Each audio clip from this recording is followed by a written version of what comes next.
I think we have to think about what black women mean when they say they want a protector.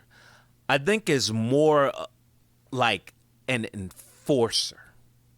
Now, when I say that, when I watch videos and I see situations with black women, they react positively when a black man is an enforcer.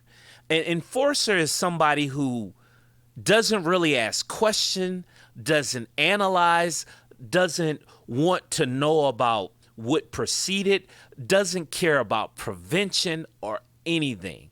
An enforcer is kind of like an attack dog.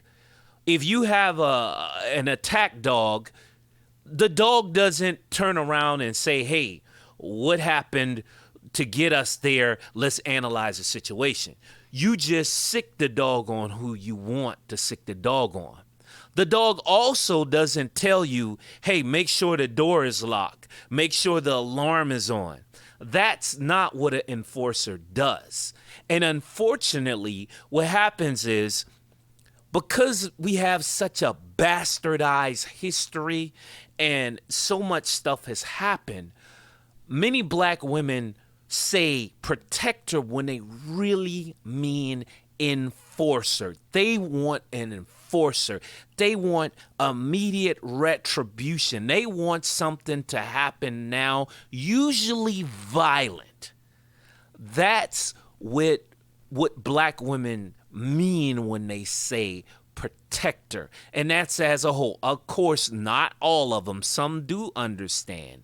But a great many of them feel that if there is any kind of question or analyzing that you're not believing them, that you're not trusting them or any of that. And what that does, unfortunately, that contributes to what we already have.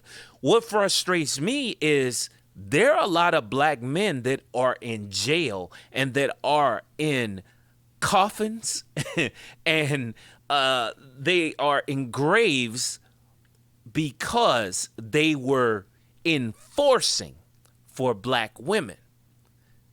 And what makes it worse when we have these conversations is because when black women just automatically say black women don't protect us, those dead men in those graves, those men that are away in prison because they killed somebody trying to protect, really enforce against another black man or other person, you're disrespecting and you're taking away all that happened. And what really is being said is if me as a woman personally, if a black man has not acted as my enforcer on call when I wanted it, then black men do not protect black women. That's what's really happening here. That's where the problem comes in. That's where all the cowardice talk comes in. Because in general, I think black men are protective of black women. Now, what I will say is, unfortunately, a lot of this is conflated and rolled into a ball and snowballed with situations where these same women were teenage girls, were young girls, and there was a time where maybe they weren't protected.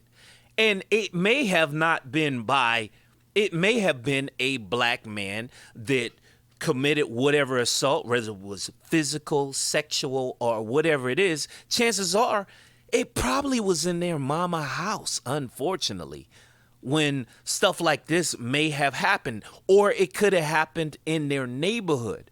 And when you hear these women talk, a lot of this is drumming up this history that has happened to them where they felt powerless, where they felt like nobody was there for them. So if you think in general how black women, especially in America, think, they don't want black men to think. They don't want us to think as a protector does, because Overall, they don't trust black men to be able to think. They only want us to enforce. Their thinking is, hey, don't think, just shoot, just fight, just stab, just kill.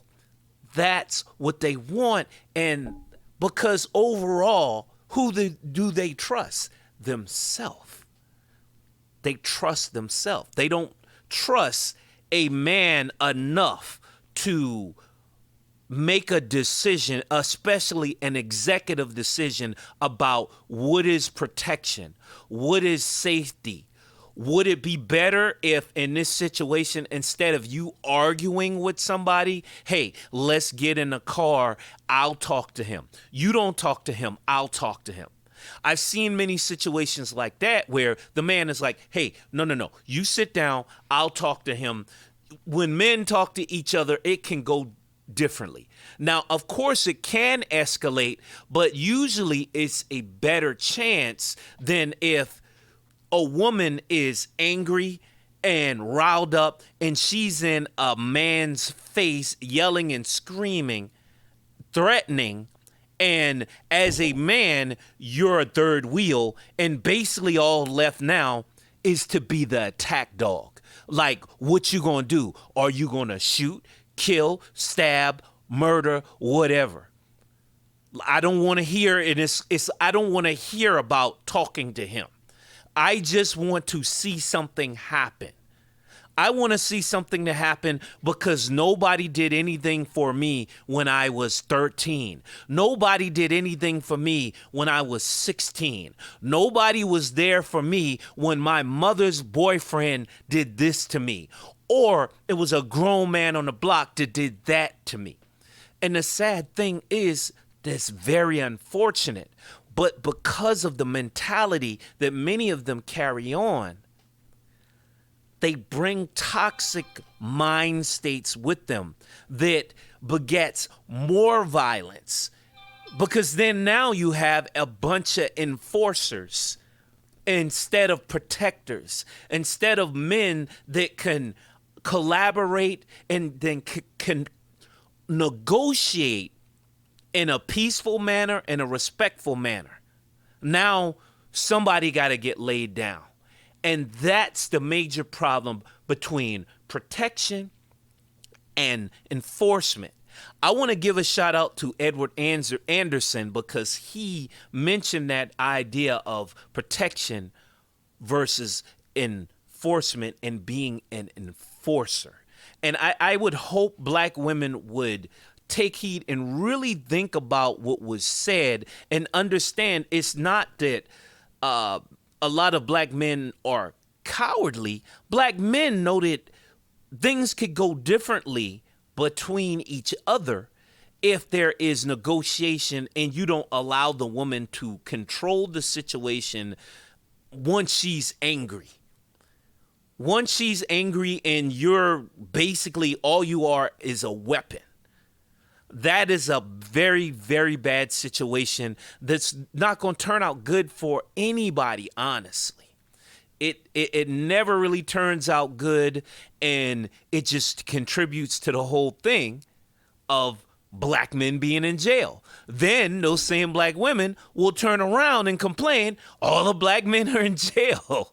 So that is the conundrum that we happen to be in when we're talking about enforcing or being an enforcer versus a protector of a black woman.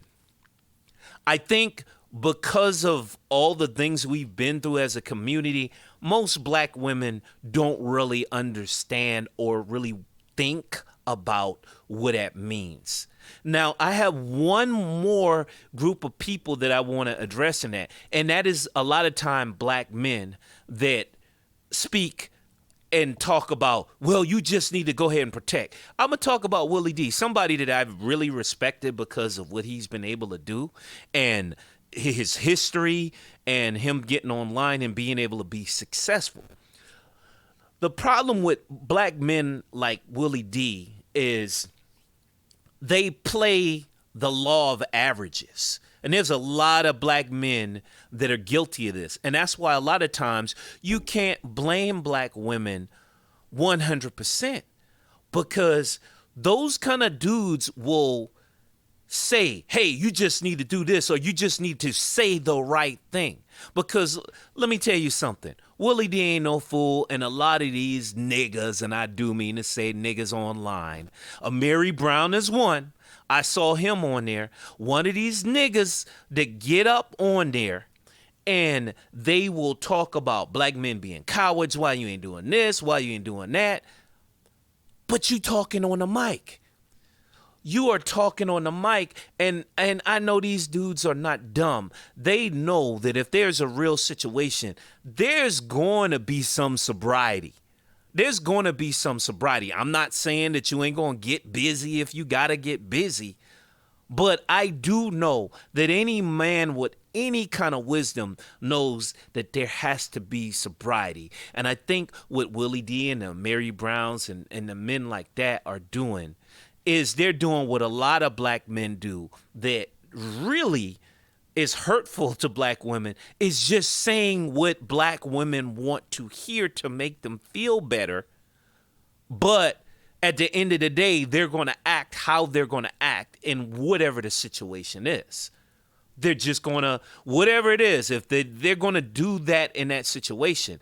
But pretty much it's, yes, baby, whatever you say, ahead of time. But when a real situation happens or it's time when we really got to think, then we'll make real decision there. It's like happy wife, happy life. Just say whatever she want to hear.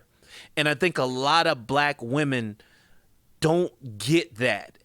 They feel like they're owed happy wife, happy life. Just say what I want to hear.